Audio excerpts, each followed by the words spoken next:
Good afternoon, everyone. On behalf of the Corporate Laws and Corporate Governance Committee of ICI, we welcome you today for the webinar on the critical topic, Financial Statements, the Fraud Angle. Before we start, I would like to inform you we will be shortly joined by our Chairman, C. Dr. Debashish Mitra, Chairman, Corporate Laws and Corporate Governance Committee and past President ICI, whose expertise and leadership have been instrumental in shaping our committee. We also have with us Secretary, Corporate Laws and Corporate Governance Committee. I would like to inform you that the session will also be open to questions and answers. You may also send us your questions beforehand. Our speaker today, CA Ajay Upadhyay sir, will be happy to take it.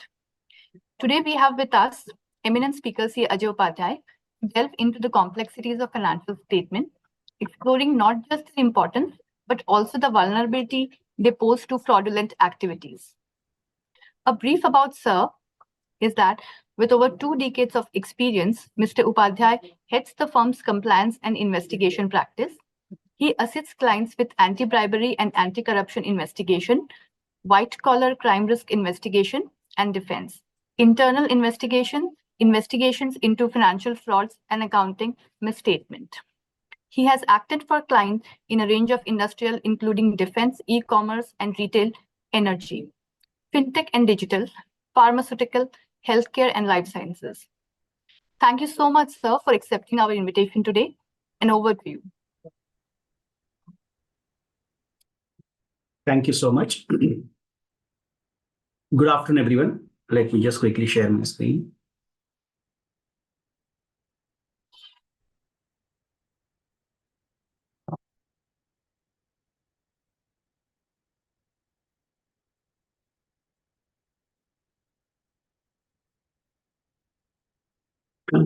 So, good afternoon, everyone. My name is Ajay. Today's our topic is to deal with the serious topic as we see in our industry today and in our profession today on the financial statement, especially when it comes to the frauds in financial statements and the frauds surrounding the financial statement. I am going to cover this topic into 3 and 4 different dimensions. One is talk about how and what kind of financial statement frauds happen in our country. Then I'm going to touch a bit upon what are the examples and red flags of financial statement fraud. Then we will talk a bit about the regulatory environment in India, because I'm sure most of us, as in practice, know that how things are changing in regulatory scenario, especially how various regulators, be it SEBI, be it NFRA, be it SFIO, they are going behind companies for financial statement fraud. So how it impacts us as a professional. And then finally, I'll let the floor open for question and answer. And we can discuss whatever comments, questions you have, queries you have. I don't want to make it too much theoretical, but would still like to talk about case studies in between when I speak, because that way you'll be able to understand a bit more. So points to be covered: introduction on the financial statements, what are the natures, who are the preparators, what are the objectives typically people see when it comes to financial statement fraud, who are the victims of financial statement frauds, what is the cost and effect of financial statement fraud, what are the typical examples and modus operandi when frauds happen. And then I'll separately talk about the regulatory environment. Before that, we get into specifics, a general outlay of what's happening in our industry today from a practical perspective. So what is happening is a lot of companies are facing whistleblower complaints, or complaints by bankers, or complaints by auditors, or complaints by internal auditors, or complaints by stakeholders that something is wrong with financial statement of a company, and that leads to an investigation.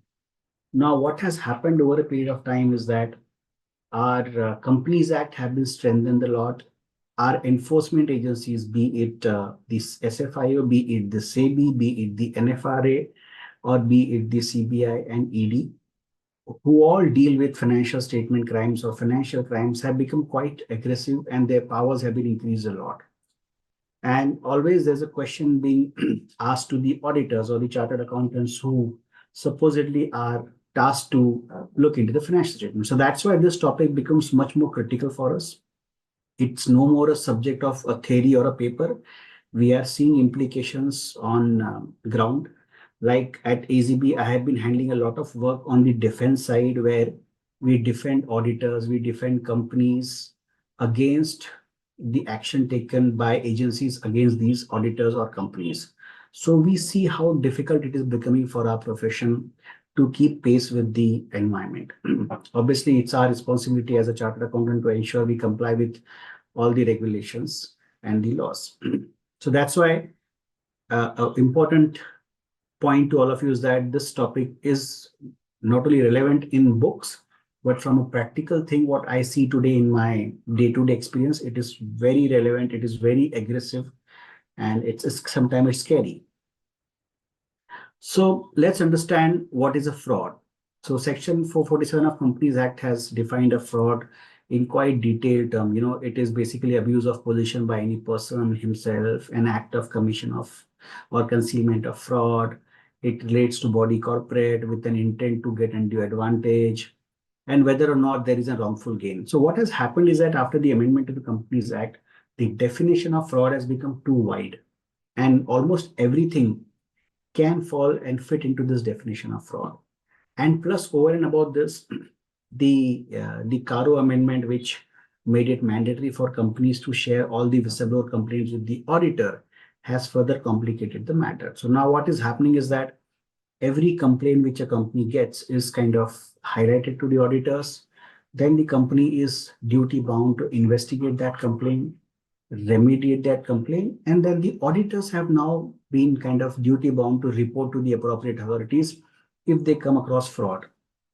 In fact, a recent circular by NFRA also took away the limit or the option of not reporting fraud in case the fraud was identified by the management, because now after the NFRA circular, all frauds above 1 crore rupees on the NFRA listed categorized company has to be reported to the central government.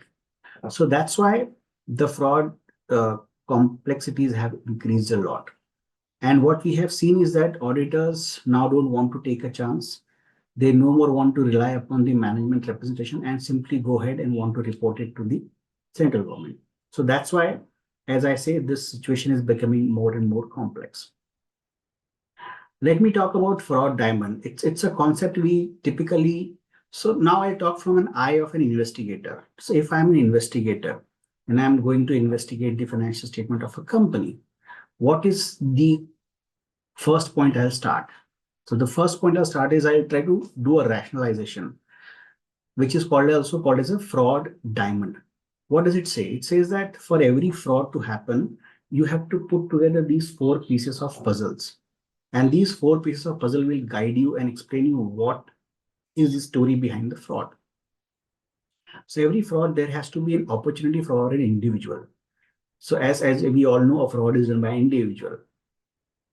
So an individual to do a fraud would require an opportunity. One of the simple examples is that blind faith in employees is an opportunity for an employee to do fraud. So most important pillar of an individual's behavior is opportunity. Individual should have opportunity to do a fraud. Then the individual should have capability. Mere opportunity will not make a person or kind of act a person to do a fraud. The person should be capable enough.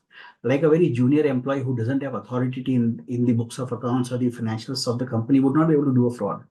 But a senior person who has capability and power to do the fraud will be important. The third element, what is important in fraud, is the motivation.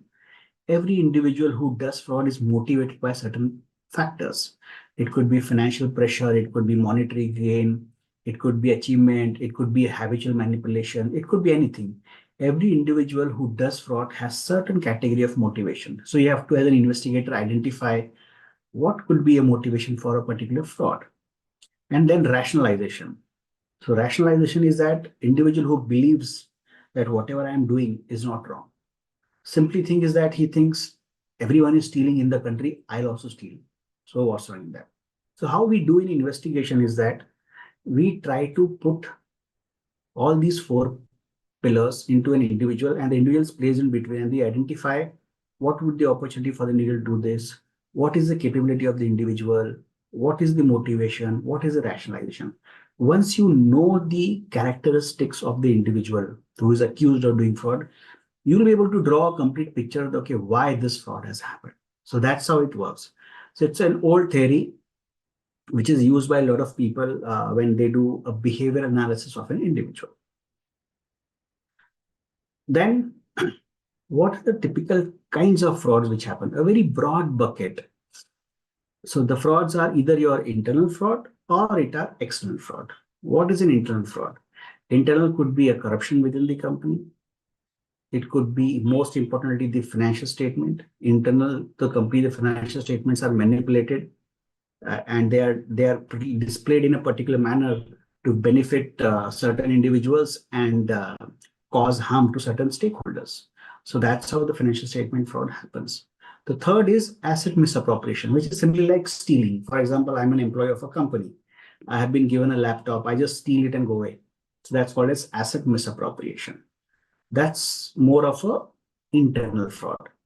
Then there are something called as external fraud, which happens outside the organization, which includes like things happening by the company outside, bribery, by the vendors, by the third parties, by the physical securities, intellectual property thefts, and all those things. So these are the external frauds which don't happen within the organization, but they happen outside the organization. So that's why it's difficult for people sitting within the company to identify them.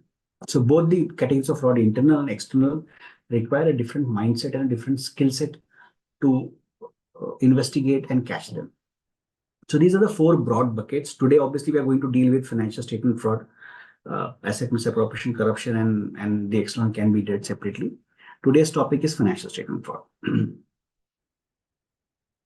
So basically, what is financial statement? It's a deliberate misrepresentation, misstatement, or omission of financial statement for the purpose of misleading the reader and creating a false impression of an organization's financial strength. Let me pause here. I'll give you a real world example of how I investigated one particular case. So what has happened is that there was this one particular company. This company had got a private equity investment of say 100 crore rupees. And the company was told by the private equity that if your financial performance in next 3 years increases by 35% on an average on a CAGR growth rate, then after 3 years, we will invest another 300 crore rupees. So now the promoter, who became slightly greedy, he said, okay, I have 3 years. I have to just show my financial statement with a 35% growth so that after 3 years, I get 300 rupees extra as an investment. So this was the motivation and attraction for the promoter. What promoter simply did is that for 3 years, the promoter continuously faked books of accounts. So what all he did, so he wanted to show higher EBITDA. So how do we inflate EBITDA? Either you increase the expenses or you increase the revenue or decrease the expenses. So this promoter employed around 20, a staff of 20 people who are only sitting in the office for the purpose of creating fake sales and creating expenses or diverting expenses. And that's how for 3 years, this individual kept on fabricating revenue, fabricating expenses, creating unique mechanism to show a consistent growth of 35% for 3 years. And in the end of 3 years, he told to the private equity, look, I have achieved my growth of 100%. Now give me the 300K promise. Unfortunately for the promoter, the private equity told, okay, very good, but we will want our people to look at your financials and then confirm that whatever you're presenting is right. When we entered there, we found that the sales were fake, the godowns were fake, the expenses which were to be charged to profit and loss were kind of written off in fake discounts, were capitalized. So a lot of different schemes were done just to show that profit. And that's how the lie was caught, and that's how the bubble was burst. So what is financial statement fraud? Basically, this is precisely a financial statement fraud. What I gave you an example is a very complex one. Typically, this happens with a criminal mindset when a person wants to steal money or wants to divert money and all those things. So what typically people do is, there are typically two situations. One is you want to increase your profit or one you want to decrease your profit. Both the situations, your motivations are different. Depending upon the motivation of the fraudster, they will play or deliberately misrepresent the books of accounts, right? So occupational frauds are frauds that are committed by employees, managers, officers, owners. And then what we also, so we did a lot of analysis. The report of 2020 nation states that the owners and the executives committed 20% of the frauds. This is the global data. Each fraud was minimum 600,000.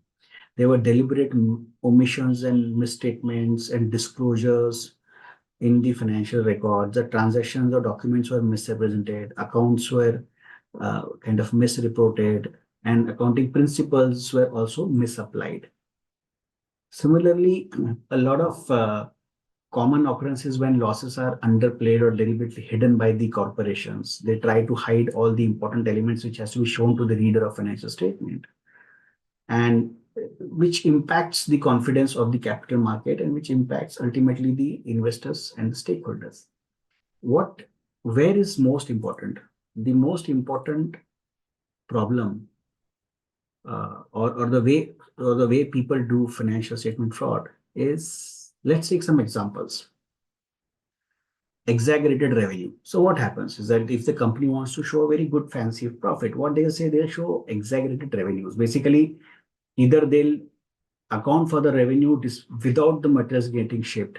They'll account for the revenue even if the material was returned. They'll not show the return. They'll account for the material if it is dispatched in the month of April, but they'll account for in the month of March. There are various ways you can exaggerate revenue. Then misappropriations. One of the serious forms of fraud is seeking personal gains. So misappropriation happens very frequently. Like I remember one particular case. So this one senior lady used to be the treasury person whose job was to create checks for land purchases for this company, small payments. So every day she used to prepare 25 checks, 20, 26, 30. But what she used to do every day is once in a week is that she would add one line item of a small amount of 4 lakh rupees, 3 lakh rupees within a total check of 5 crore in one particular entities. And then she used to give this RTGS form of 40 line items to the CFO for signing. The CFO would trust the lady and keep on signing. This went on for like 5 years. One day, when the lady was on leave and someone was doing the bank reconciliation, they found that this one particular entry of one particular vendor was kept on rotating from different bank accounts. And that's how the lie was caught and the fraud was caught. What she did is that she created a fake company in her son's name. And over a period of 5 years, she had diverted some 18 crore rupees into her son's account by doing these small payments of 2 lakh, 3 lakh, 2 lakh, 3 lakh, 2 lakh, 3 lakh, almost every second or third day. It was a very large organization. So for them, for the CFO who used to sign everyday check of 10 crores and 20 crores, this 2 lakh was nothing. And what this lady used to do is that so for example, the RTGS payment instruction time is 11 a.m. She will come to the CFO at 10:30, get the sign, then she'll go back again at 10:45, do the changes, come back again at 10:55 saying, sorry, sir, I forgot to do this change, a genuine change. She'll show it to him. He'll say, yes, it's right, and then get it signed. So she used to create this undue pressure, a time pressure on the CFO, which played on his mind. And he never checked that line item of 2 lakh rupees, 1 lakh rupees, because it was never a material for him. And he kept on signing. It was not one CFO, there were 3 CFOs over that period of time. They kept on signing, and this finally when got caught. That's how. So this is an example of misappropriation. The another case which we typically see is fictitious revenue and fictitious sales. A very classic case, what I have seen, how it happens is that an entity who wanted to show a very higher sales because they had a particular target to show and a good fancy books to show. So what they did is they created a fake warehouse, a physical warehouse, and then they created fake customers across places. What they used to do is they used to ship the material, ship from the factory, keep it at the fake warehouse, and show that the material has been delivered to the customer. And they used certain part of money which was given as advances to rotate it multiple times as payment given by the customers. Obviously, the outstanding kept on increasing, but the sales kept on increasing 3 times. And that's how they created fictitious revenue. Very common in our forensic world when we see how fake sales are created. Phantom customers, as we call. What are phantom customers? These are fake customers, double counting. These kind of things happen quite frequently in our country. Then another very classic case is differences in accounting period.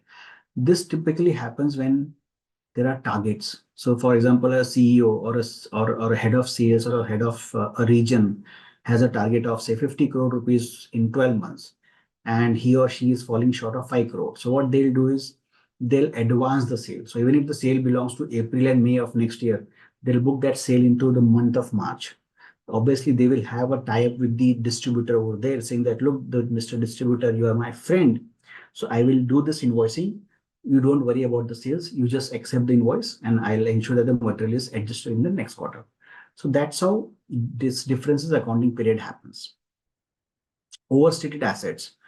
So obviously, if you want to show a fancy balance sheet, I mean, we were talking about profit and loss. Now let's talk about balance sheet.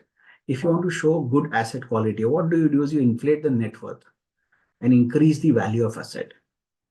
And that basically typically increases the net worth of the company, the net income earning of the company. This is typically used when you want to apply for valuations, if you want to apply for, a good loan and all those things. So that's how it happens. Concealment. This is a very important element people don't focus on. Concealment of liabilities, and especially liabilities which are contingent liability. So if these are not shown in the books of accounts, in a case of a transaction or a sale of a company, the company will never know the real liability. Example of contingent liabilities, warranty cost. A lot of companies have to do warranty costs, right? For example, let's take a company of an auto company. An auto company has to incur at least 5% of the vehicle cost as a warranty cost, because tomorrow if anything goes wrong in your vehicle, they have to give the money to the customers by way of products and all those things. So this warranty cost is very important in certain categories of companies. And if it is not disclosed correctly, a big amount of money lying, which is hitting your balance sheet and profit and loss, will go undetected. Same way, there are fake expenses, very common in our country. Fake expenses are basically done for the purpose of A, to decrease the profit, or B, to take out money. Simply what we have seen in most of the Indian frauds is that if you want to take out certain money, what you do is instead of buying a thing for 100 rupees, you'll buy a thing for 200 rupees. Like, for example, I remember one particular case where a company had taken money from State Bank of India, and they had to purchase certain machineries. So the loan was taken to purchase certain machineries for manufacturing. What they did is they showed to the bank that we have to purchase this machinery from a Dubai entity and it is worth, say, 50 crores. But when we really investigate the matter, what we found is that this Dubai route is a very standard route in India. The machines are imported from China, kept in Dubai, and from Dubai they come to India. What happens in this process is a machine which was originally sold by China to Dubai in 1 crore is then transferred from Dubai to India in 10 crore. So the value increases by 10x. And the profit is accumulated in Dubai because it's a tax-free zone. A lot of Indian companies and promoters have used this as a tool when importing machines from China and all. What they do is they create this fake entity in China, in Dubai. This Dubai entity imports from China and then supplies to India. And in that, they create a strong, large buffer, which is kept and parked in Dubai. So that's how these fake expenses, falsified expenses happen. A very common route, what we have seen in many companies in India, be it manufacturing companies, be it infra companies, very common. How do you typically find out this? I mean, see, how I found out is that I wrote to this company in China saying that I want to buy this machine for you. How much will you sell it to me? They said this is, at that point, I remember it was some 120,000 USD, which is 1 crore Indian rupee, that amount of time.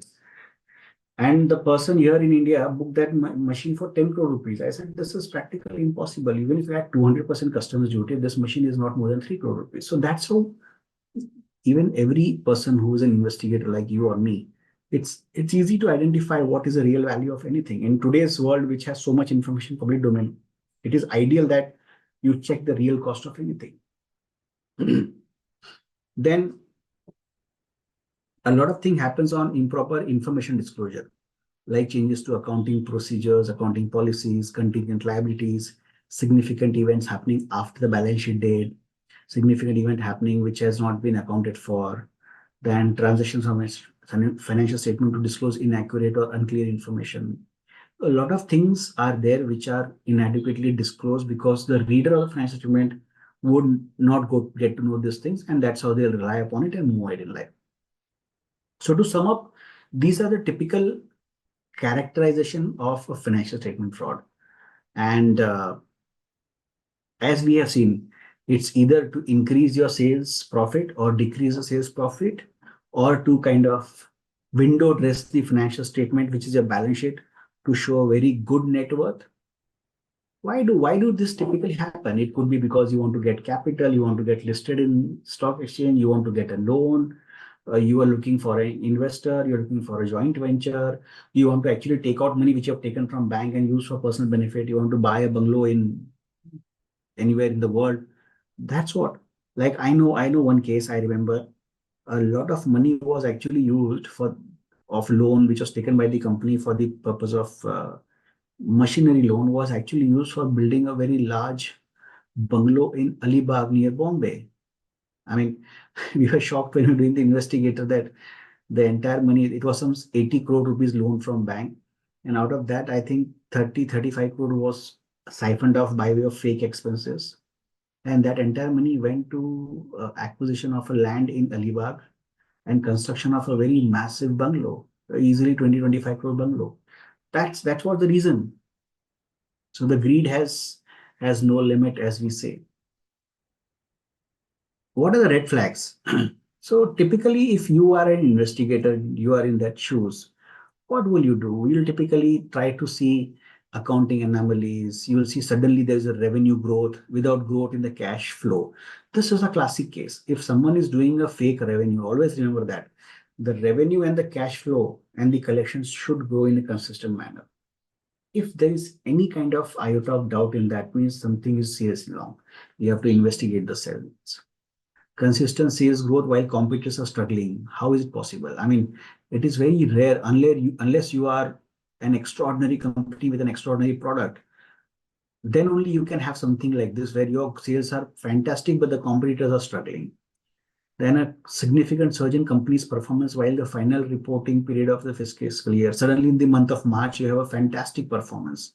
That should raise your antenna and red flag. Depreciation methods and estimates of assets like don't correspond to those of industry. So it's again a way to manipulate the books of accounts. Then there is a very weak internal corporate governance, so basically there are no processes, controls, approvals, documentation. Whenever there's a weak internal corporate governance, it gives a recipe for individuals to do fraud. Then outsized frequency of complex third-party transactions. So I always tell my team when they do investigation that as soon as you find a company which has zero existence on public domain, and that company is doing big amount of business, material to the entity whose you are investigating, then you should investigate that company. It could be a shell company, it could be just an entity for the purpose of diverting or parking of profit. Because any company in India which has a business of say more than 20 crores, 10 crores, 50 crores, will have some presence on public domain, will have something which will demonstrate the capabilities of that entity. If you find nothing of the company, there is no website, there are no directors, there is no individual, there are no employees on LinkedIn, nothing, zero presence. That means something is seriously wrong. That entity is a shell entity. Investigate that, you'll find the real intent behind those transactions. Then sudden replacement of auditor, which I'm sure every one of you know that auditors always have to serve with management whenever it comes to such difficult questioning. And typically auditors resign or management force auditors to kind of leave the audit and go out. So if you see that, that is a red flag for you. A disproportionate amount of management compensation derived from bonuses based on short-term targets. Typically, a senior management will have his or her bonus from the target of the company. But if you see a very high amount of bonus getting moved here and there, then there is something seriously wrong. You need to investigate that. These are real cases. This is particularly a real case. If you all are in the field of investigations, you will definitely know which case I'm talking about.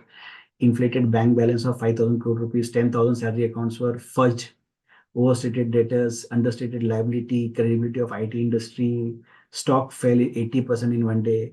This is the classic case of Satyam Computers in India, which had all these fantastic categories of fraud, which we have seen in our world.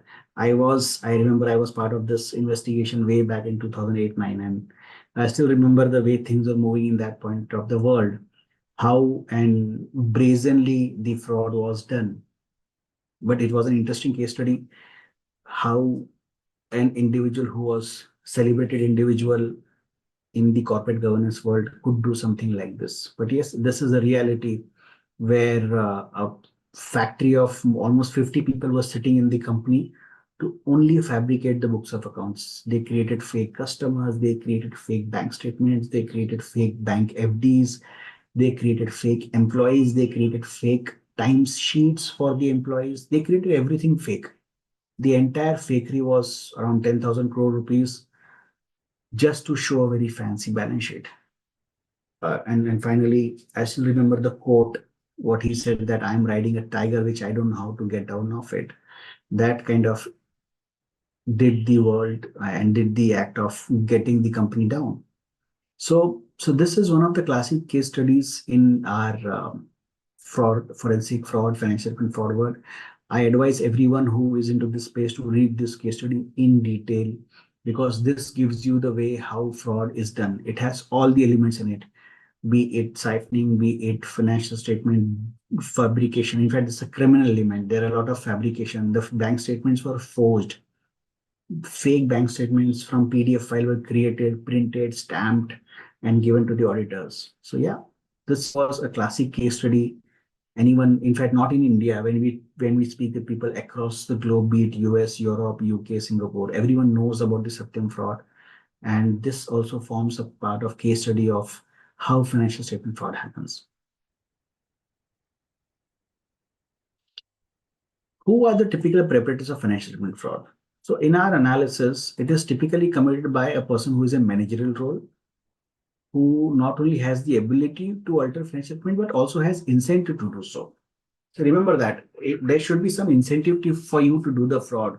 That's how you'll be able to do the fraud. It's typically the top CXO level, like CEO, CFO. It's the middle managers and the functional head of departments. And sometimes the help of lower clerks, accountants is taken for the purpose of transaction adjustment and all those things. But the main brain behind all this is typically a CEO, CFO level person who has an absolute control over the strategy to do the fraud. Typically promoters, yeah, I mean, I've seen in India, these kind of frauds are kind of driven by the promoters for various greeds, be it taking loan from bank or taking money from private equity investors or diverting money, generally for personal gains. And I'm sure after reading so many cases in India, which is how the government has gone behind and arrested so many promoters in India for especially for the bank frauds, I think that clears out the case how money was stolen from bank and how it was transferred outside for personal benefit. Why do people typically do fraud? So this is important. This is one of the most common themes, is that to induce banks in financial statements. Basically, they want to take loan, they want to take borrowing capacity, increase borrowing capacity. They falsely project their net worth and makes the ratios favorable. Then return controlling stake over the company. The promoters want to kind of control the company, so they deviate from the accounting standards and project profits, which kind of help them in manipulating the company. And that's how they lure the investors and the lenders to come and invest in the company. Another objective is to obtain monetary incentive. Top executives manipulate the accounts, show higher than actual performance because they get monetary incentive out of it. To obtain undue benefits is like suppressing net worth or income of the company, squeezing out minority shareholders or paying less taxes.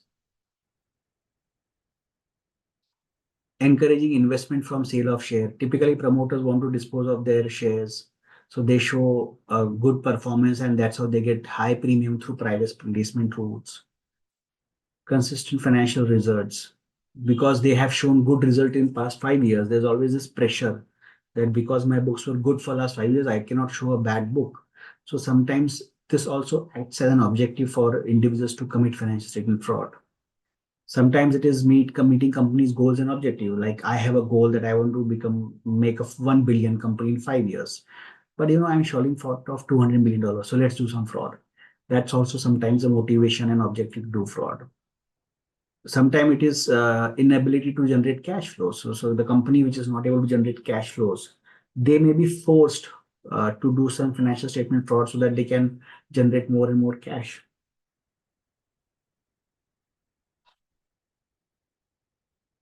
Reduce tax liability. This is an age-old practice we have seen in India, how expenses are kind of fabricated or overstated, primarily with an objective to reduce income and thus pay less taxes.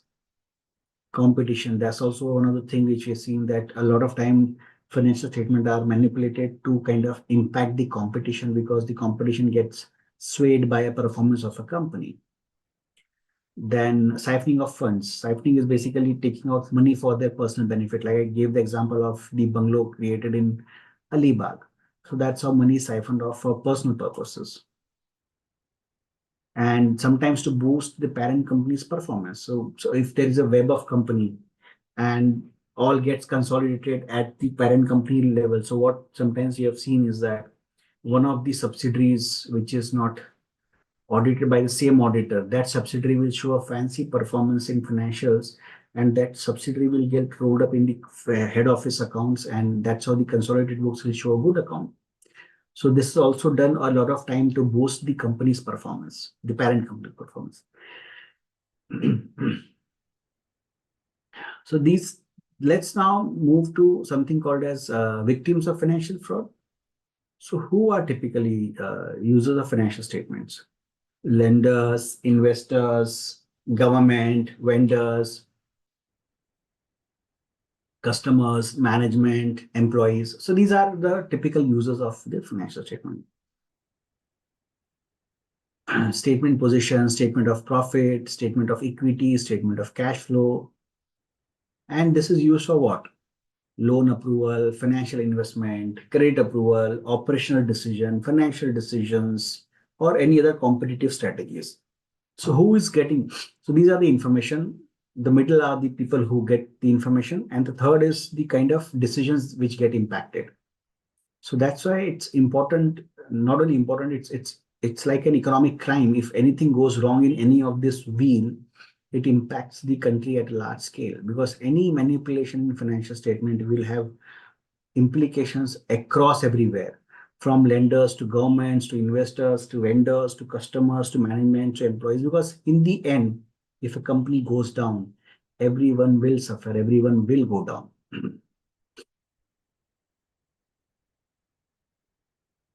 Who are the typical victims of a fraud? Everyone. I mean, the people I mentioned earlier, everyone is a victim of fraud. External, internal, like government, customer, shareholder, creditor, parties, owners, management, employees. The worst affected is employees.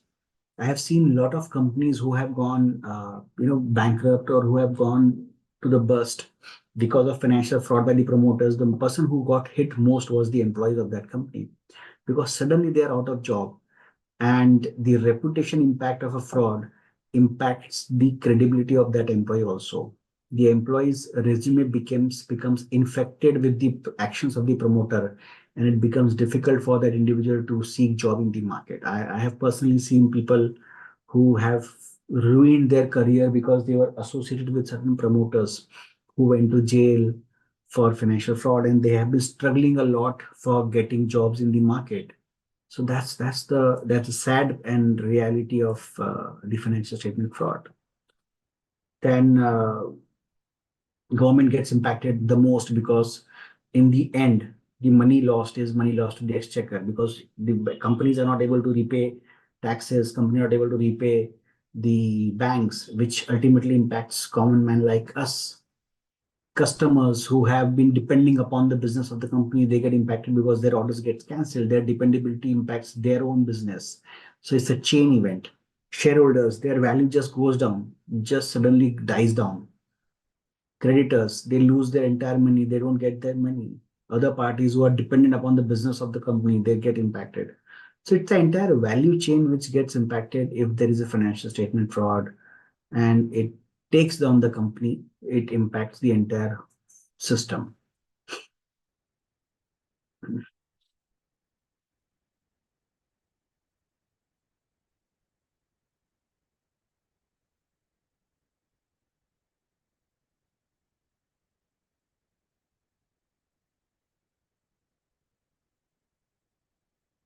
A simple case study for you: a large scale financial statement fraud occurred in Macy's On The Go, a leading sport shoemaker in India.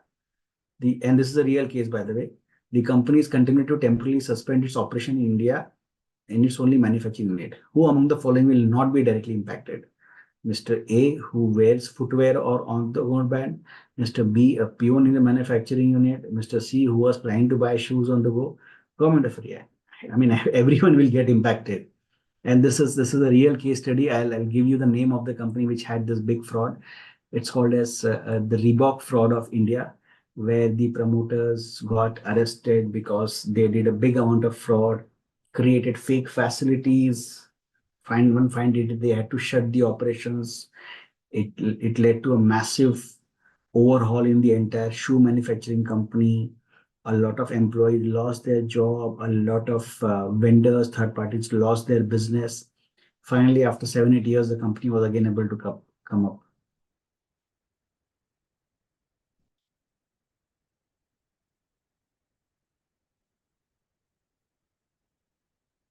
What is the cost of financial statement fraud? So there's a study available which talks about, it's again a global study. It says that investors have lost as much as 14,000 crore rupees in Satyam, when Satyam shares tanked, 14,000 crore rupees.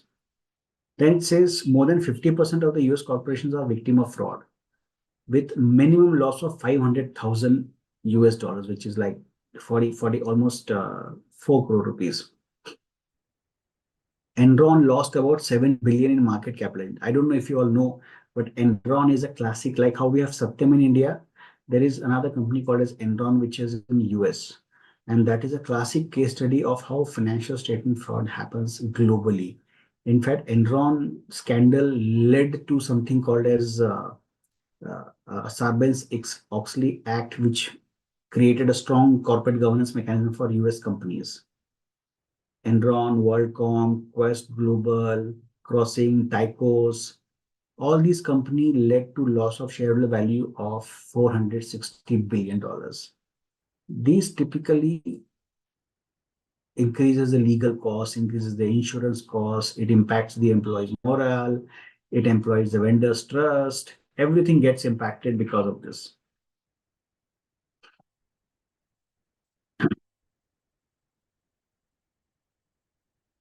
What is a typical modus operandi? A modus operandi is how do people want to do fraud. So fictitious revenue, as I told earlier, asset-related misstatement, I told you, improper disclosures, timing differences, concealed liabilities and expenses. So that's how people, organizations, or individuals who do fraud use some of these modus operandi. It's like playing with the accounting system, going outside the accounting system, bypassing the accounting system. It can be done anyway. You can do within the system, you can do outside the system, or you can bypass and create something other. Like I remember in one particular company, so the first company wanted to increase the sales. So what they did is that they created an automatic software program. What software program did is that after every fourth invoice, a fifth invoice was automatically generated at an average value of the first 4 invoice in the names randomly picked by computer from the existing customers. So that's how the software was automatically generating a fifth invoice after a particular time. And that's how, because the volume was so large, they had to do like every day thousands of invoices of small amount. So there cannot be an individual who will do that. So they created a software to fabricate the invoice. Finally, when the investigation was done, we got the source code of the software. And in the source code of the software, we found this one particular algorithm which was added, which in simple English said that after fourth invoice, add one fifth invoice with so and so details. So people have gone to that level. They have become so tech savvy that they use softwares to kind of create fake invoices. What is fraudulent financial reporting? As I mentioned earlier, it is typically, uh, you know, uh, its reporting is intentional misstatement or omission of amounts or disclosure in financial statement. The perpetrator is usually the company's executive trying to make up the company's position. The direct beneficiary is generally the individual. However, personal enrichment is also we have seen a lot. Then the categories, as I explained earlier, are timing differences when a company records a sale before the revenue recognition time and afterwards to postpone it. Early recognition, sometimes revenue expenses are recorded in different period. So revenue is in period one, expenses are in period two, so that the mismatch happens. Fictitious revenue, as I explained earlier. Concealed liabilities. Concealed liabilities are very important, as I was talking about. Concealed liabilities will kind of create a picture which is not right for the reader of the financial statement, because a concealed liability has a strong power to destabilize the operations of a company. For example, a union settlement, for example, a government settlement, for example, an arbitration award. There are things which have a strong implication on the company. If it is not disclosed correctly, it can have a problem. Then improper disclosures on, for example, accounting policy changes, subsequent events, management fraud. Like I was dealing with a company, especially on management fraud, and the company's CFO was going to be sacked. So this investigation was happening over a period when the audit was going on, and in that point of time, it was understood that the CFO is going to be sacked because the CFO had done a big amount of fraud for personal gain. Now the company was under tremendous pressures from the auditors that this is a subsequent event and you have to disclose it to the stock exchange, otherwise it will be a problem. But by the time the investigation was complete, the audit report was finalized, and finally the company disclosed that the same to the auditors, and finally it was disclosed in the stock exchange also filing, and it led to an impact on the stock performance. Improper asset valuation. Uh, Typically, asset valuations are the place where people do a lot of increase in the value of asset for various reasons. Some of the classic examples of the frauds which we have seen or which we use in our day-to-day case studies, Satyam scheme, I talked about. RICO fraud is again, it's a fraud which is a big falsified revenue receivable fraud. Enron, as I talked about, it's one of the classic case studies where how company created a very bad balance sheet, inflated balance sheet. Then Zoom was a company which siphoned off money from loans taken various banks. Then Boston Chicken failed to recognize bad debts and loans given to franchisees. These all companies went almost like bankrupt. All of these companies were kind of, in the end, failed to survive and were either closed down or were bought over by another competitors. How was the fraud perpetrated? False invoicing, inflated sales, increase in revenue. Overseas shell company, payment received, reversed via Hawala transaction, higher reverses than sales.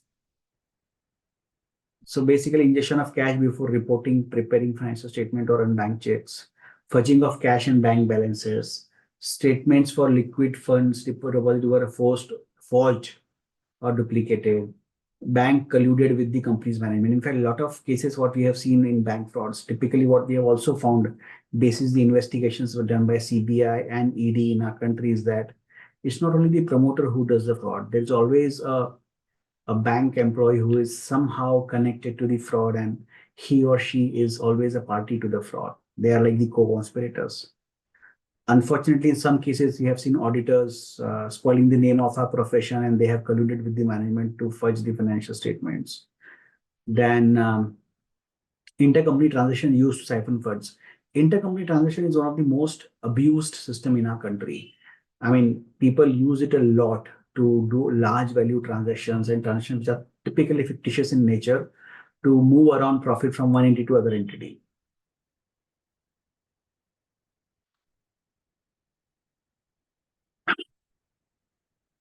So let me take a pause here before we get into some more case studies and the legal element.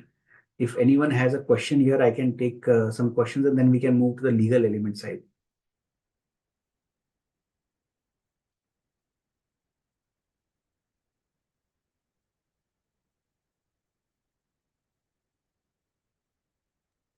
Hello, yes, sir. We have received few questions on the same, sir.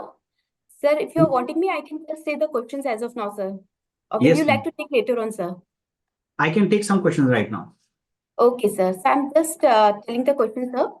The question is, kindly indicate obvious signs or signals of fraud in financial statement, along with the controls that can be put in place to curb this. Obvious signs of financial statement fraud. That's a question, right? Yes, sir.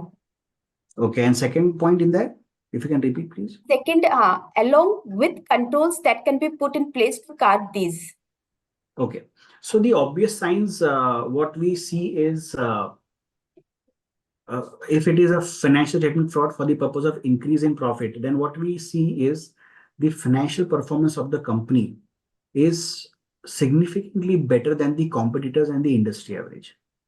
If the industry is growing at, say, 20% growth, but the company which is under suspicion is growing at, say, 70% annual growth, then there is something wrong.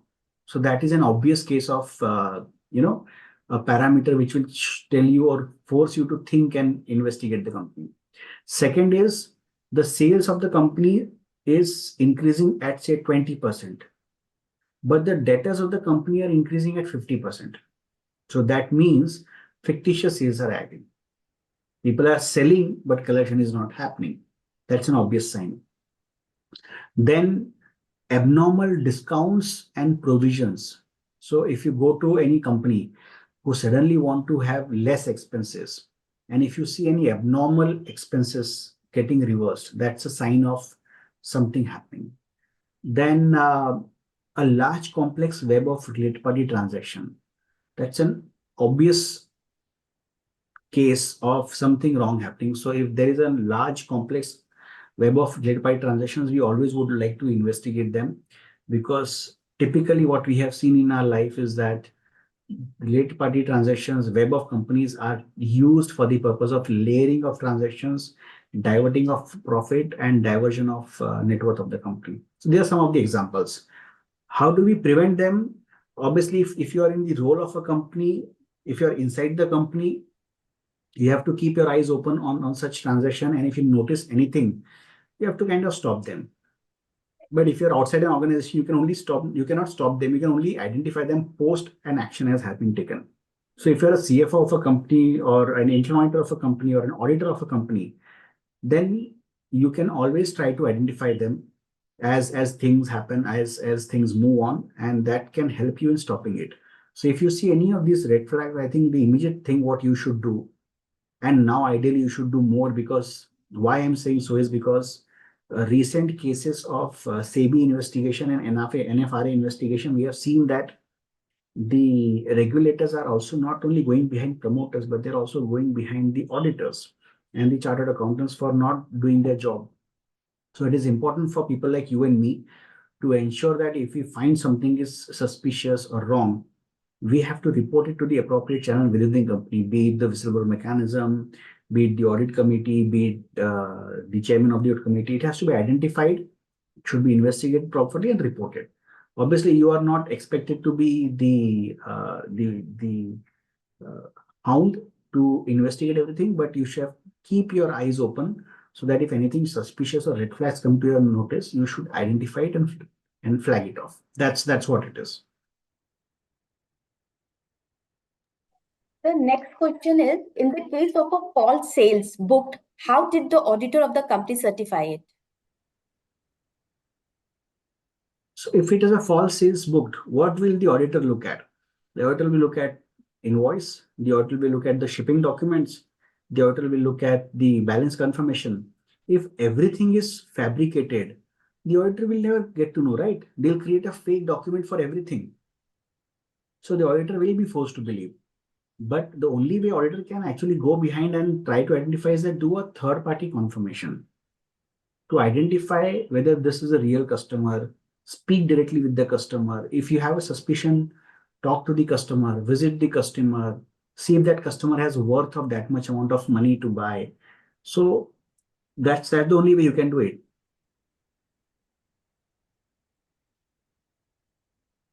Yes, sir. The next question, sir, that has come across is the CFO justified in taking possession of slightly damaged assets for his own use, against which the insurance is fully claimed or settled, and neither the insurance company nor the owner of the assets prefer claim on the damaged property?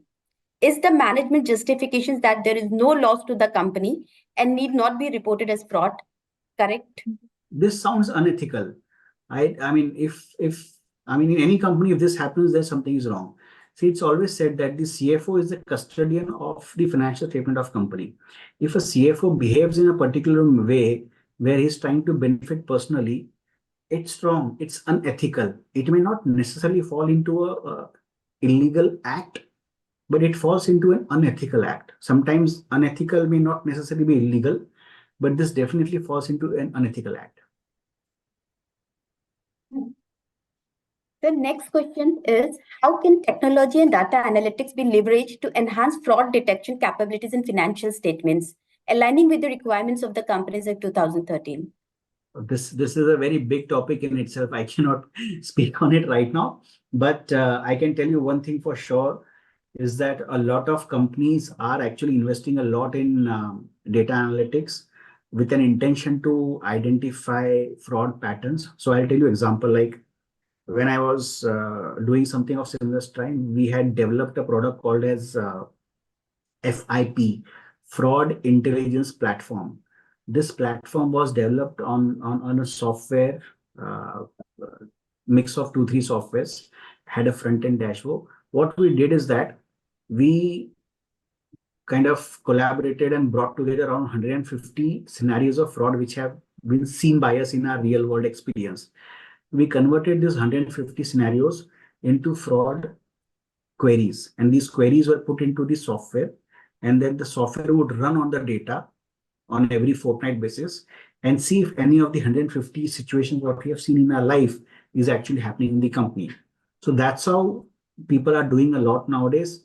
But because every industry has a different kind of fraud, you need to customize it. But one thing is for sure, that technology and data has strong capability to do analytics, and it helps in detection at an early stage, especially companies where the transaction volumes are large. For example, retail sector, for example, banking sector, for example, telecom sector. In these sectors where the volume of data is significantly higher, we have seen a technology and data kind of helping companies in preventing fraud. In fact, it works on real-time basis.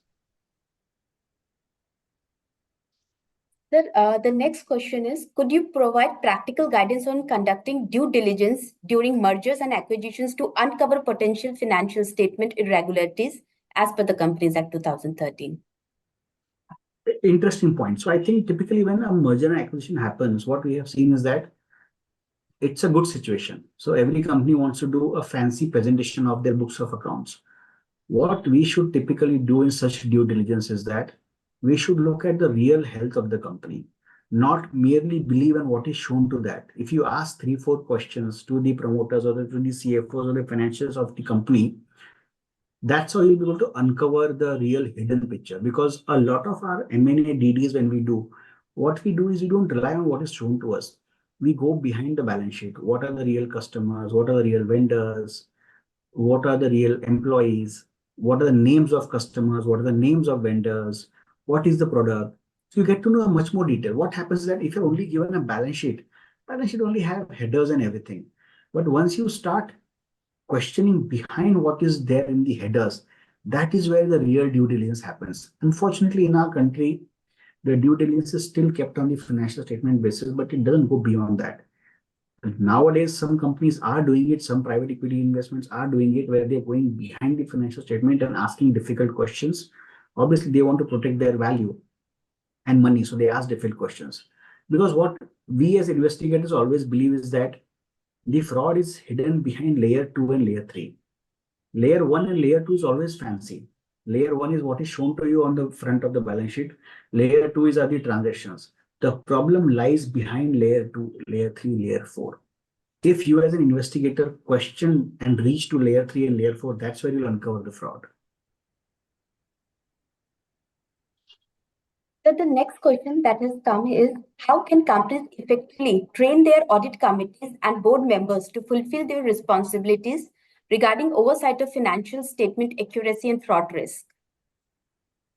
Oh, so this happens a lot. Like I do in the real world, I do a lot of training sessions with companies, boards, and independent directors uh, to help them in understanding. So what I'm talking with you right now, exactly such kind of sessions or day sessions happen with the audit committee, independent directors, to kind of make them aware what are the problems in the company, and that's how it happens. So it is happening a lot as we speak, and there are a lot of trainings happening to make such individuals aware and then take a call on it.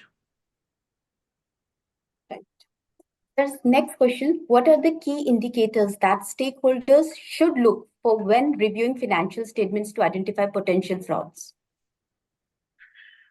So by stakeholders, so I'll assume a stakeholder meaning, say, let's a bank. So as a bank, I would want to know why the money is being given to the company. Is it being given for buying machinery? Is it given for buying land? It is given for buying another company. That what I want to know. Then if it is given for buying machinery, I would want to know from where the machinery is being purchased, what is the value of machinery, what is the competition of the machinery, is it a right price, is a better machinery available at a small or at a lesser price or at a higher price. That's what I would like to know. If I am purchasing a land as a bank, I would want to know the customer, where the land is being purchased or what is the price of the land, what is the price of the surrounding market land, what is the valuation, are there any legal challenges on the land, is there any kind of litigation going on the land. So that's how I would want the stakeholder to look at financial statement, not only at the balance sheet level, but slightly more deeper dive level, because the fraud will not be kept on the financial statement phase. It will be a slightly inside one.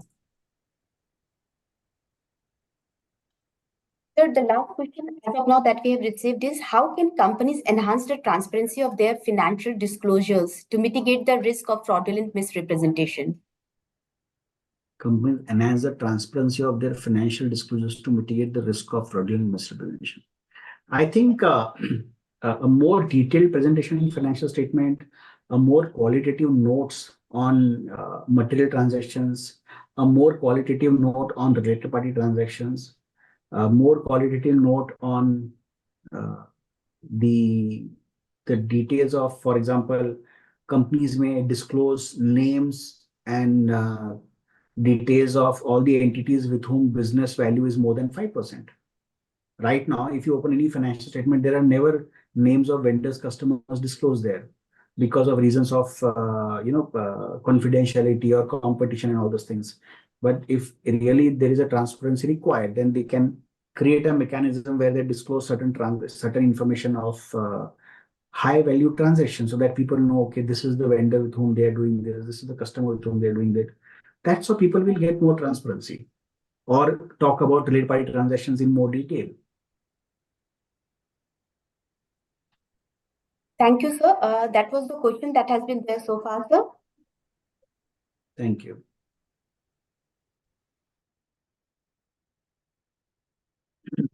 So I'll take a I'll try to slightly quick on the regulatory so that people understand, what are we dealing with, because if there is a fraud happening, then it's important that people know which are the agencies we are talking about, how it's happening.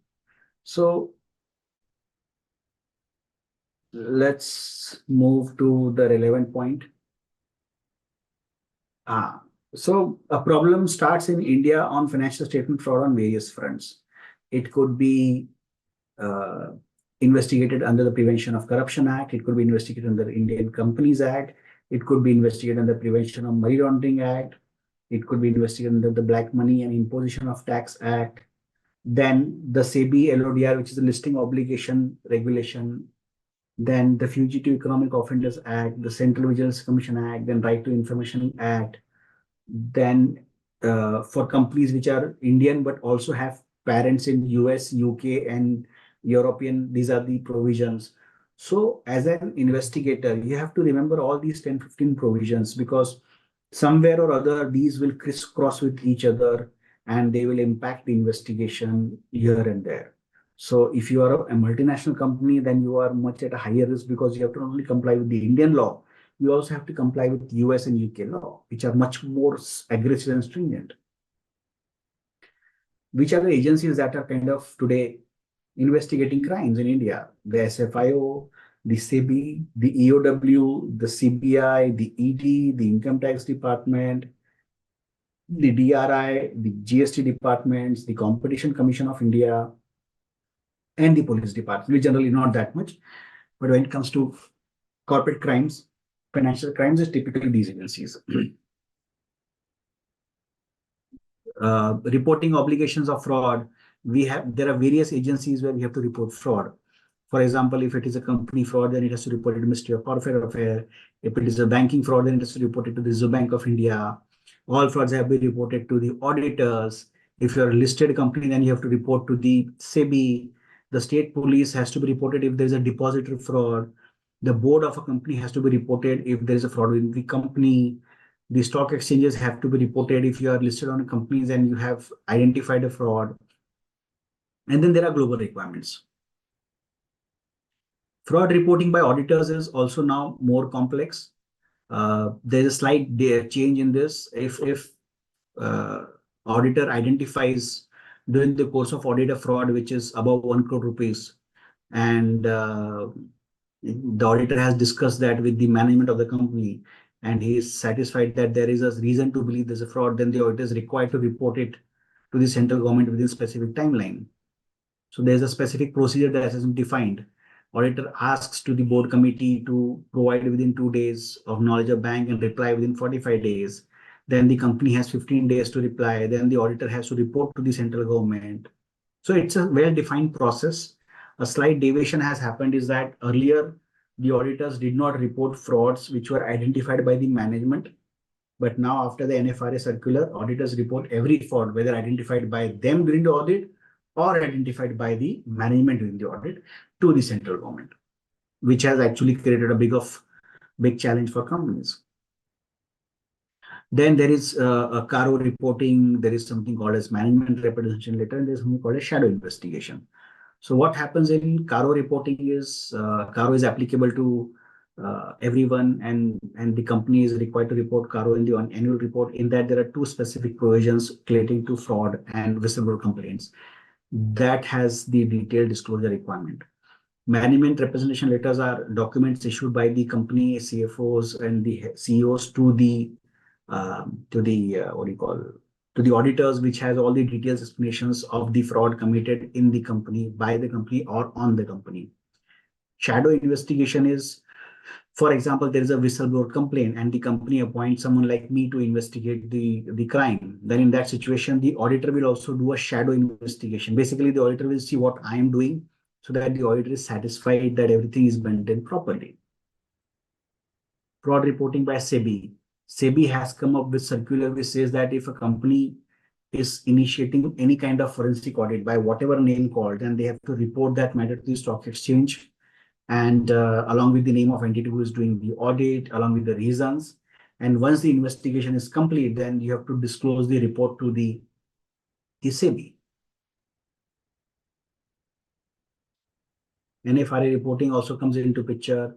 The Companies Act says that any transaction of fraud above 1 crore has to be reported to central government.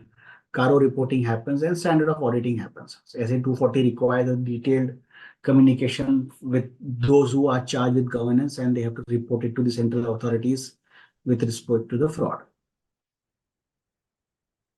That's a brief connection to the regulatory environment. I'll pause here because I've covered most of the points. Happy to open the floor for any questions, clarifications, discussion. Happy to share my views on them. So a few more questions have been there, sir. I'm just sharing the questions, sir. Yes, If please. the top management can bypass all the internal controls, then how can an auditor make sure that the financials are 100% free from fraud and material misstatements? If the top management can bypass all the internal controls. So as soon as you have got to know as an auditor that the internal controls have been bypassed, it is concluded that there's something wrong. And as an auditor, I don't think there is any auditor in the country who doesn't have authority to question management. In fact, we have seen auditors nowadays, if they are not getting answers from the company, they'll immediately write a letter to the central government raising that there is a suspicion of fraud. And they can always write to central government and resign after that, that we believe that there are these 25 points which are unanswered and the management is not cooperating, and resign. That's the only way we do, because otherwise, if tomorrow we as an auditor don't take our steps necessary, then it can impact us.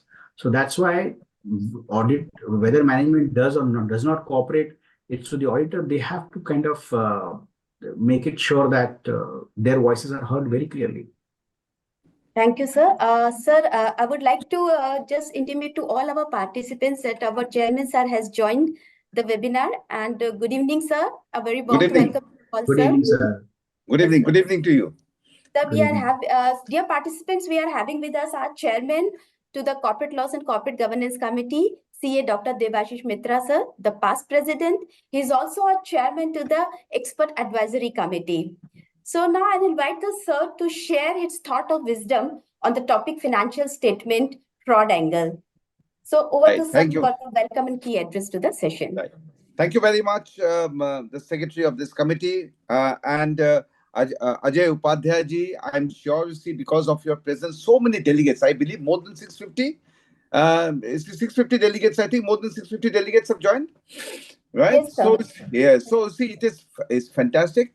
You know, I would have joined. I was in Jaipur speaking on a similar topic, and I've just landed in Mumbai just now. And I'm Upadhyay ji, thank you very much for having shared your thoughts with all of us, all the members.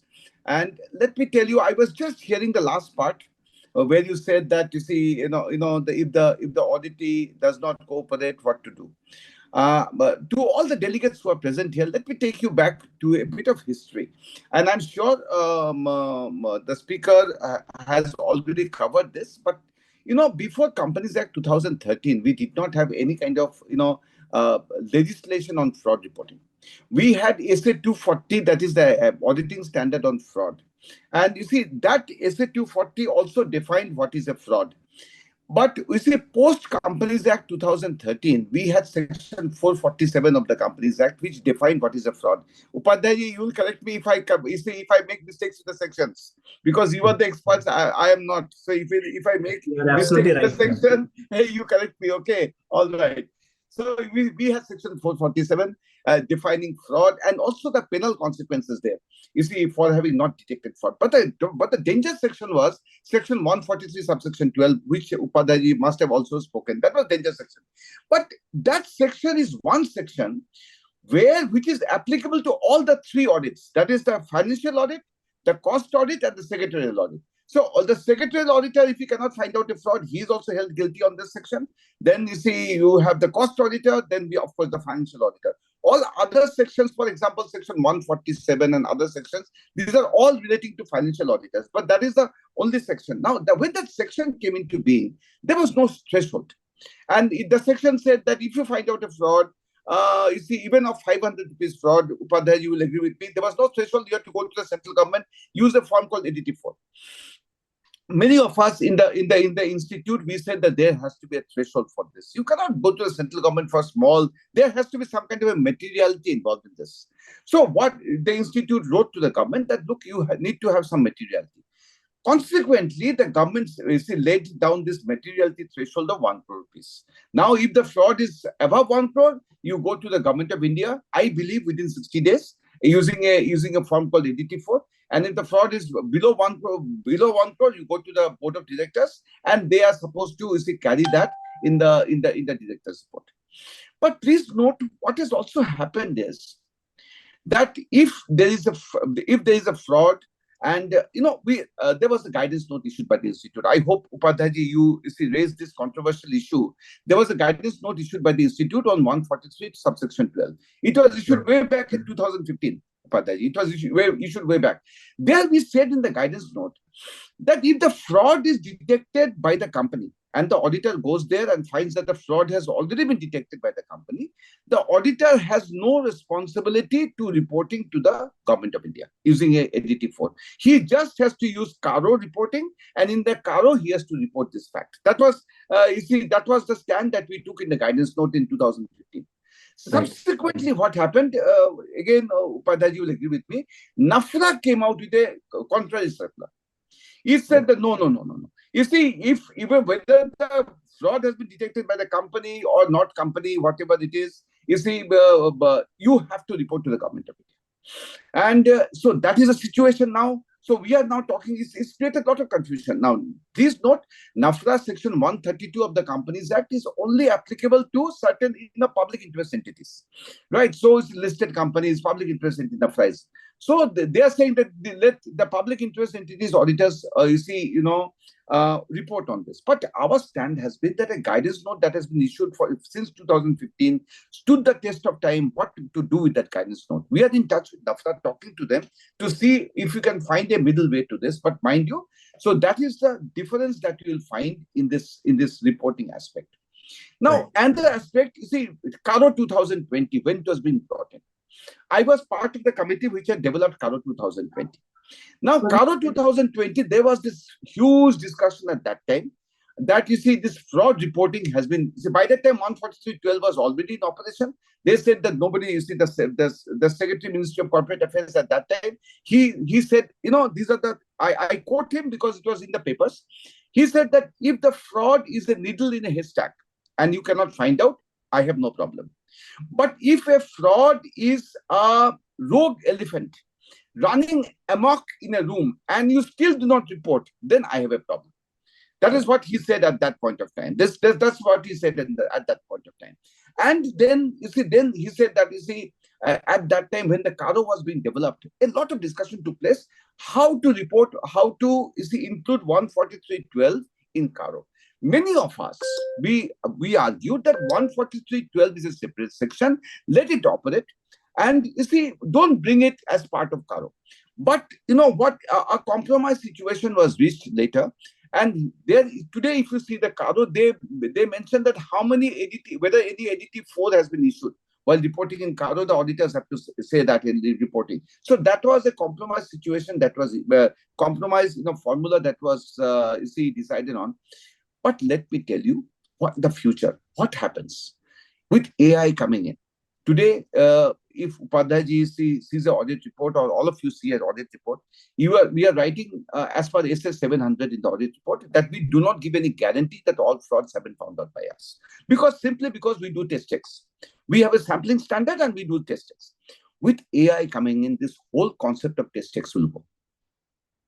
And with the whole concept of test checks going, the expectation will rise that you have to find out fraud. And then today, when Upadhyayji speaks, and if he's having about 700 people attending, you will find that he will have about 4,000, 5,000 people attending, because then it will be all the fraud reporting will go to the center stage.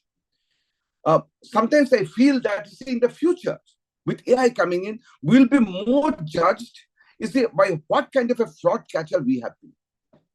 And in this regard, let me tell you, the institute has issued these forensic standards. Those of us who have always seen these standards, very good. Otherwise, those of us have not seen these standards. We have issued 23 of them. And these are unique standards. Have a look at these standards. And if you want to know more about what Upadhyayji has said, we have a separate course on FAFD, on fraud. So you may also take up that course. That's a very good course. Take up that course. You'll know much about fraud reporting, because I think whatever he's saying, it will have great significance in the future fraud reporting is going to be the center stage. And I compliment to all of you who have come to attend this program. And let me tell you, you are attending a program which I feel is the topic is very significant, and it's a program for the future. Mark my words, today I'm saying, in about 2 years' time, with AI coming in, fraud reporting will be the center stage. With these words, I thank Upadhyayji for having, given so much of his time, so much of sharing knowledge. You see, we people like him, they make the institute what it is, because the CP programs that we have cannot be successful without people like him sharing their knowledge. They don't get payment in a huge amount from the institute. What they do is the passion and love for the profession. That is what they come with, and they share the knowledge with us. And you see, once they share the knowledge, if you can go back and use this knowledge, I think even he will feel satisfied that he has helped somebody. With these words, I urge all of you who are attending that attend. We will be in CLCGC. We see organizing more and more programs. So attend our programs, participate in our programs, and also give your feedbacks if you don't like something which we are providing to you. Thank you very much. And Upadhyayji, once again, from on behalf of CLCGC, as the chairman, as the past president of the institute, I thank you for having shared your knowledge with us. Please carry on. Please carry on. Please carry on. Thank you so much. Thank you so much. Thank you, sir. Thank you, sir. Just to bring to your knowledge, total registered participants, we are having 697 with us, sir. Very good, very good. I'm very happy. I'm very happy. See, I'm very happy that we are having an increase in the number of people who are attending. Very good, excellent. So, right, so you may please continue, right? So thank you. Please continue. Please. Thank you, sir. So the next question that has come before us is, sometimes the interpretation of accounting concepts or the accounting standard is used to record revenue fraudulently. For example, in the case of the POC accounting. Now, in such cases, there is a thin line between the fraud and the real interpretation of the provision. How do you deal with such cases practically? Sure. So I'll tell you from a real practical experiences, which we have got from our interaction with NFRA or SFIO. What it says is that the auditors are not required to be the judge whether the crime was committed or not committed. If you as an auditor have a suspicion and you have reasons to believe that this particular accounting standard was misused for the purpose of recording of revenue, in that situation, you don't have to be 100% sure. If you have reasons to believe that it has been misused, go ahead and report it. You are not an expert. You are not a judge. Let the judiciary do their work to conclude if there was a criminality or not a criminality. But if you have reasons to believe from your professional expertise perspective, report it. The next question, as a statutory auditor, how can I identify the intercompany arrangements are made to avoid the fraud? Kindly give some examples. Sure. So for example, let's take, I'll give you one example of how purchases. So one company was doing majority of sales through an intercompany. So this company was selling to retailers. And instead of not directly selling to retailers, what this company did, it was an aggregator. They created two intermediaries. And from this company, they used to sell it to these two companies, and these two companies would sell it to the retailers. In this process, they have shifted a revenue profit of 10% to this middleman. When we investigated the middleman, what we found is that these two middlemen were only invoicing entities. There were no employees. There was nothing happening in there. It was just to transfer a 10% profit to these two entities, because these two entities were owned by the father-in-law of this promoter. And this individual did not want to show all profit here, because then he'll have to share the profit with the private equity investors. So he would divert these profit, 10% profit to here, and then supply to the retailers. If you can prove this, which I believe is simple, if you have as an auditor, you have right to question everything. If you have answer to these questions, you have proved that it is a fraud. As simple as it is. The next question, how can external auditors effectively scrutinize interconnected sales transactions to ensure accuracy and compliance with financial reporting standards? By interconnected, you mean to say interconnected between related party transaction, or what? I mean, if you can clarify the question, I'm still not clear on the question. Interconnected with respect to what? Sir, it is as per my understanding, sir, if I see, since I'm going to ask with the participant also who has raised this query for more clarity. But let me see, sir. Just hold on, sir. Yeah. Few more questions are there, sir. In the meantime, till the participant clarify on that issue, let's take the other queries, sir.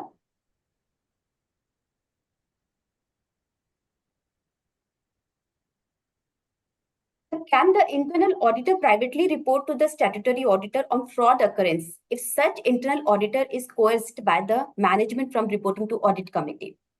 Absolutely. The whistleblower mechanism, the hotline mechanism created as per so the vigil mechanism, which is mandatory as per the Companies Act, that is open to everyone. If the internal auditor is not able to, or is being coerced by the management to not report something to the audit committee, he or she can always go to the statutory auditor and inform the statutory auditor. And the statutory auditor is duty bound to investigate them or report to the management to investigate them. Then, sir, next query is, recently we have also come, the participant is asking that recently we have also come across fraud incidents in the startup space like Zilingo, Car Mechanic, etc. How does one, particularly as an analyst and not as an auditor, how does one prevent such incidents? More often than not, most of the red flags are mentioned as it is startup. These are common in startups. No. So this, as an auditor, as an investigator, I will never tell you to accept this sentence. It is startup. These are common in startups. This is a fake word being used by startups. I have investigated a lot of crimes which have happened in startups. What are startups? I mean, we don't have, in India, we don't have fancy startups who create something fancy out of the world product like Elon Musk has done of Tesla. Indian startups are nothing but aggregators, right? Let's be honest. We don't have fancy technology created in India. We are aggregators. We are platform companies. We are market aggregators. Be it Swiggy, be it Zomato, be it Ola. What we do is we create a central platform. We get in the consumers, we get in the suppliers, we connect everyone, and we take the middleman takes the 20% commission. Be it Swiggy, Ola, Uber, Zilango, Car Mechanic. What is this? This is all an aggregator mechanism. So first of all, never accept this technology calling as, I'm a very fancy startup. It's the same way of business how we used to do earlier, but just a much more platform-based business. Every business will have its, and if you're a startup, then in fact, you should never have this attitude that I have extra expenses, I have extra revenue, or I have extra this and that. In fact, every startup is conservative when it comes to spending money. Their money is typically spent in two things: creating infrastructure for company, and number two, attracting customers. Let's take example of Nykaas or Mintras and everything. What do?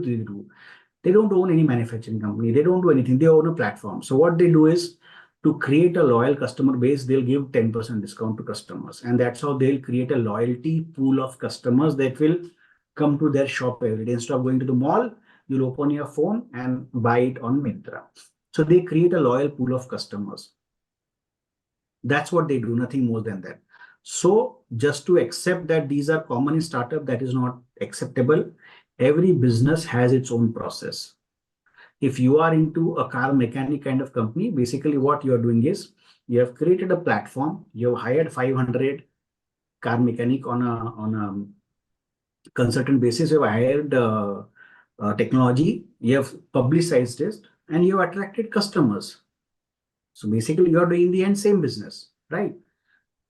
What fraud can be done is that in this entire process, they'll create fake mechanics, inflate the mechanics to show a fancy number. But inflation is not a common in startups. It's a fraud. It's a fraud. So as an investigator, never let anyone bog you down saying that this is a fancy startup and this is that and this, that. Because when I enter a investigation crime scene, for me, the company is the crime scene, the individual is a suspect. I don't care if the individual runs a company of technology or a garment or a food supply or whatever it is. Because in the end, remember, a criminal always thinks of stealing money. It doesn't matter which industry is. A criminal always thinks of stealing money by different ways of mechanism. So never get these words come into your mind and can kind of move your focus away from investigating the fraud. Yes, sir. The next is businesses and companies sometimes fake GST sales also. So can you throw some light on how to find fraud in such situations? Our GST department is doing much more aggressively. I don't think we need to do that. In fact, we have to be more conscious nowadays, because what has happened is that I am dealing with two situations right now where my company, my client, who's genuine company, they had done some transactions with some companies, and unfortunately those companies are now being investigated by GST department because they have done some GST fraud. So now what has happened is that the income tax department has told us that, look, your company, your customer has done GST fraud. Now all your transactions with that GST fraud company is suspicious.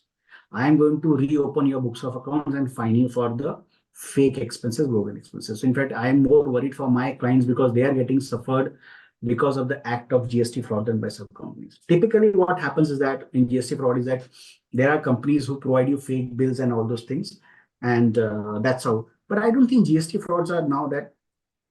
I mean, it's easy to escape. The way government is going behind GST frauds, I think it's a matter of 2-3 more years. Once all the systems are completely connected, interconnected, and I am now hearing about much more identity confirmation. I think once all is there, the GST fraud will minimize to a very lower extent. The next question before us is, in case of financial institutions where RBI reporting is required for frauds and proper mechanism is there around this, so do company law provision also will be applicable? It will be applicable. Both of them will be applicable because it's a company incorporated in the Companies Act and it is governed by the regulations of the Reserve Bank of India. Both will be applicable. Sir, all the queries has been replied well and everything has been taken care of.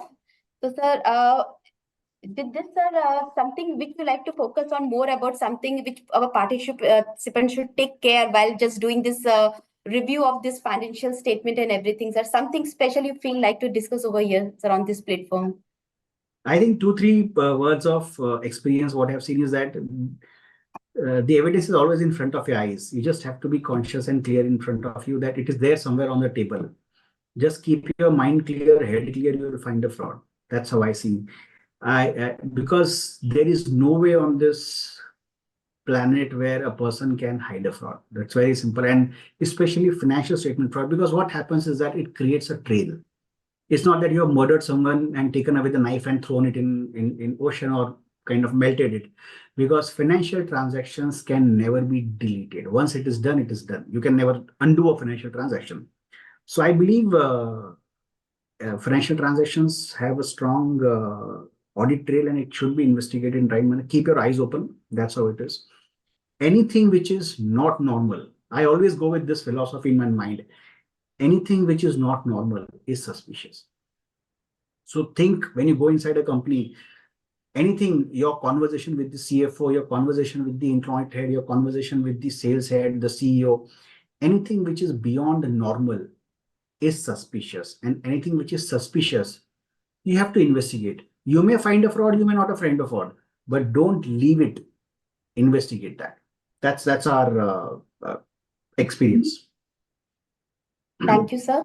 And now I would like to over to Seema to please give a vote of thanks to sir. Seema.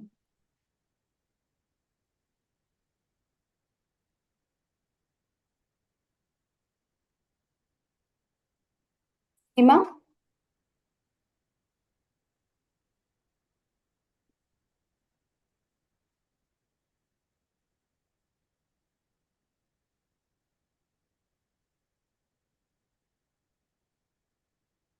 Yes. Am I audible? Yes, Seema. Sorry about the technical issue. Thank you so much, sir. On behalf of the Corporate Laws and Corporate Governance Committee of the Institute, we extend our heartfelt gratitude to you for enlightening us on this webinar today on financial statements, the fraud angle. We extend our sincere thanks to you for sharing your profound expertise and invaluable insight into the dynamics of financial statements under the Companies Act. I'm sure our participants have, enriched this session a lot, and we look forward to many more sessions with you. Thank you so much, sir. Thank Thank you, you. sir. It was a wonderful session, sir. A great enlightenment, sir. Thank you, sir. My pleasure. Thank you, everyone. Have a good evening.